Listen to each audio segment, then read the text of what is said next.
신앙 고백 드리시겠습니다.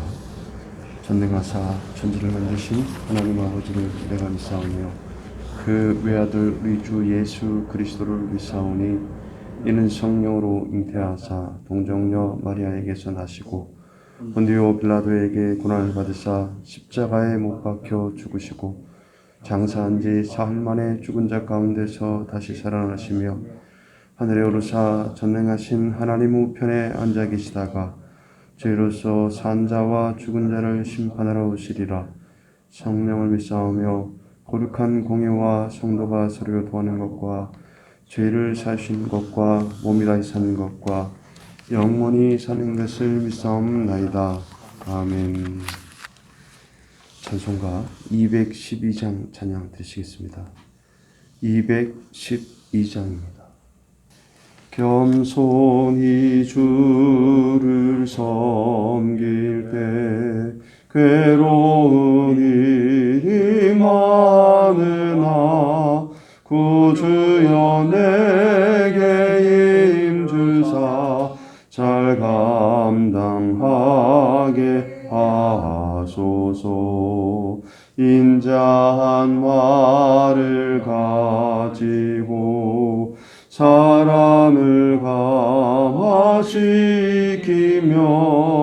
갈 길을 잃은 무리를 잘 인도하게 하소서.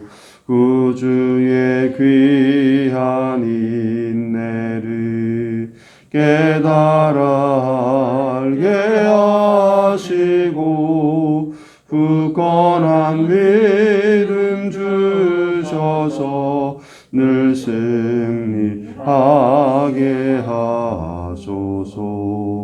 장래의 영광 비추사 소망이 되게 하시며 우주와 함께 살면서 참 평강 얻게 하소서.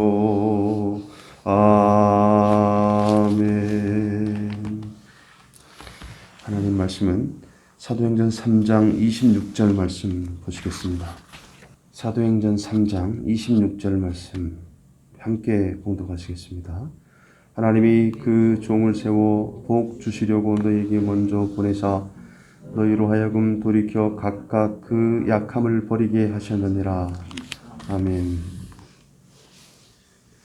하나님께서는 새롭게 하시는데 말씀을 가까이 하게 하심으로 지난 시간에는 회개하게 하심으로 우리를 새롭게 하신다라고 말씀을 드렸습니다. 오늘은 3장 1절 말씀부터 26절 말씀까지 다 읽어야 되지만 26절 말씀만 읽었는데 이 3장 전체의 말씀을 통해서 하나님께서 우리로 새롭게 하시는데 복음 전파를 하게 하심으로 새롭게 하신다라는 겁니다. 왜 하나님께서 3장에 기적을 행하셨는가? 그러니까 기적에 초점을 맞춰서 기적을 추구하는 삶을 살기 위해서가 아닙니다. 복음 전파를 위해서 하나님께서 기적을 행하셨다라는 것이죠.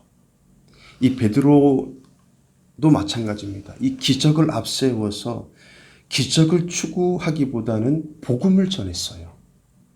이 기적을 행하신 예수 그리스도, 이 복음을 추구하도록 설교한 것을 우리는 이 3장 전체를 통해서 볼 수가 있는 것입니다. 이 베드로가 위대한 인물이 될 수 있었던 것은 이 복음 전파의 열정 때문이었습니다. 이 전도란 복음을 아는 자가 모르는 자에게 나누어주는 것입니다. 하나님은 나의 소중한 것을 이웃과 나누기를 원하시는 겁니다. 특히 복음을 나누기를 원하시는 거죠.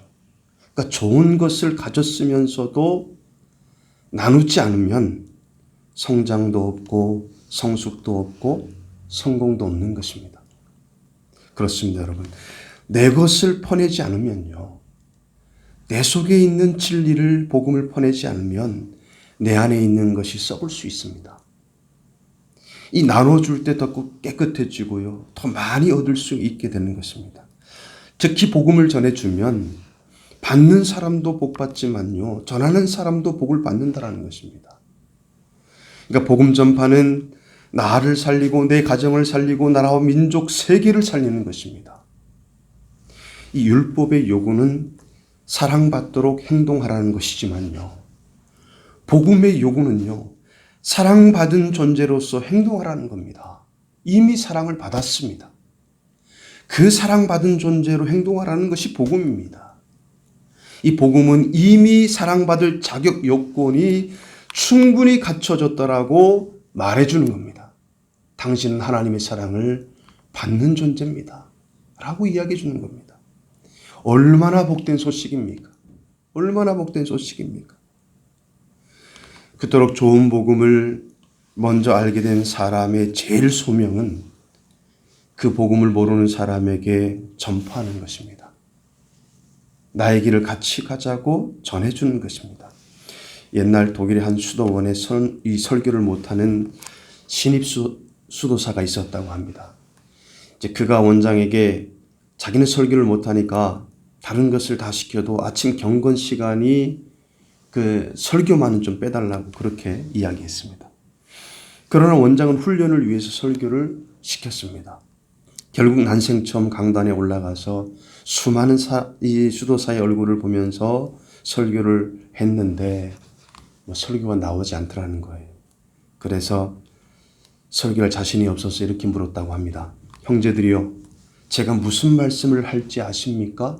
라고 물었다고 합니다. 그랬더니 모든 수도사가 고개를 흔들며 모르겠다라고 이야기하는 거죠. 그러면서 이 수도사가 이렇게 이야기합니다. 저도 어떤 말씀을 해야 할지 잘 모르겠습니다. 그러나 하나님은 분명히 아십니다. 하나님께서 여러분들에게 직접 말씀하실 줄 믿습니다. 모든 것을 하나님께 맡기시고 열심히 사십시오. 라고 그렇게 간단하게 설교를 끝내고 내려왔다고 합니다. 원장님이 화가 나가지고 다음날 또 설교를 시켰다고 그래요. 그가 또 청중들에게 또 수도사들에게 이렇게 묻습니다. 형제들이요, 오늘은 제가 무슨 말을 할지 아십니까? 그러니까 전날의 경험 때문에 모든 이 수도사들이 고개를 끄덕이면서 알겠다라고, 이제 좀 알겠다라고 그렇게 이야기하자 수도사가 이렇게 이야기합니다. 여러분들이 다 아는데 제가 무슨 말씀을 더 하겠습니까? 그냥 아는 대로 실천하십시오. 그렇게 설교를 끝내자 원장이 또 펄펄 뛰면서 다음 날에 또 설교를 시키더랍니다. 다음 날 아침 그는 강단을 또 올라갔는데 또 물었습니다. 형제들이요, 오늘 제가 무슨 말씀을 할지 아십니까? 그랬더니 그때 절반 정도는 안다라고 고개를 끄덕이고 절반 정도는 모른다라고 고개를 흔들었습니다. 그랬더니 이 수도사가 하는 이야기가 아는 분과 모르는 분이 반반인데 아는 분은 모르는 분에게 가르쳐 주십시오. 라고 그렇게 설교를 끝냈는데 그날따라 강당에 모인 수도사들이 신비한 감동에 사로잡히면서 아는 사람은 모르는 사람에게 가르쳐 주라는 이 말씀이 머리에 맴돌았다고 합니다. 아는 사람은, 구원의 길을 아는 사람은 그 길을 모르는 사람에게 알려주라. 그래서 결국 이 한마디 설교가 그 수도원의 표어가 되었고 가장 유명한 설교문이 되었다라는 것입니다. 하나님은 복음을 아는 자가 복음을 모르는 자에게 나눠주기를 원하시는 거예요. 저와 여러분들은 생명의 길을 아는 자들입니다. 영혼의 죽음에 있는 상태에 있는 사람들에게 영원히 살 수 있는 방법을 제시해 줄 수 있는 길을 아는 사람들이에요. 가만히 있으면 안 되는 겁니다. 살 수 있는 길을 이야기해 줘야 됩니다. 내가 가는 길을 같이 가자고 이야기해 줘야 됩니다. 하나님께서는 오늘 우리에게 말씀하십니다. 복음을 전파하라고요. 살 수 있는 길을 전해주라고 말씀하십니다. 그러므로 우리를 하나님께서는 오늘도 새롭게 하시는 것입니다. 기도하시겠습니다. 하나님 고맙고 감사합니다. 하나님께서는 우리를 날마다 새롭게 하시는데 복음을 전파하게 하심으로 우리를 새롭게 하십니다. 우리는 영원한 영생을 얻고 천국을 소망하며 살아가지만 영원한 사망의 상태에 있는 죽은 영혼들에게 우리가 침묵하고 있다면, 구원의 길을 알면서도 침묵하고 있다면 우리는 새로워질 수 없는 길을 가고 있는 것과 같은 것입니다. 하나님 우리에게 우리가 가는 길을 같이 가자라고 이야기해 줄 수 있는 용기와 하나님 아버지 그러한 담대한 믿음을 주셔서 전할 수 있는, 복음을 전할 수 있는 그러한 귀한 삶을 하나님께서 살게 하심으로 오늘도 우리를 새롭게 하시니 감사합니다. 오늘도 귀한 하루 허락하셨습니다. 오늘도 정직하고 성실하게 이 하루를 살게 하십니다. 오늘도 내 인생 가운데 최고의 날로 삼으셨습니다. 오늘도 최고로 기쁘고 행복한 날로 살게 하십니다. 예수님의 이름으로 기도합니다. 아멘. 하늘에 계신 우리 아버지여, 이름이 거룩히 여김을 받으시오며 나라의 임하옵시며 뜻이 하늘에서 이룬 것 같이 땅에서도 이루어지리이다. 오늘날 우리에게 일용할 양식을 주옵시고 우리가 우리에게 죄 지은 자를 사하여 준 것 같이 우리 죄를 사하여 주옵시고 우리를 시험에 들게 하지 마옵시고 다만 악에서 구하옵소서. 대개 나라와 권세와 영광이 아버지께 영원히 있사옵나이다. 아멘.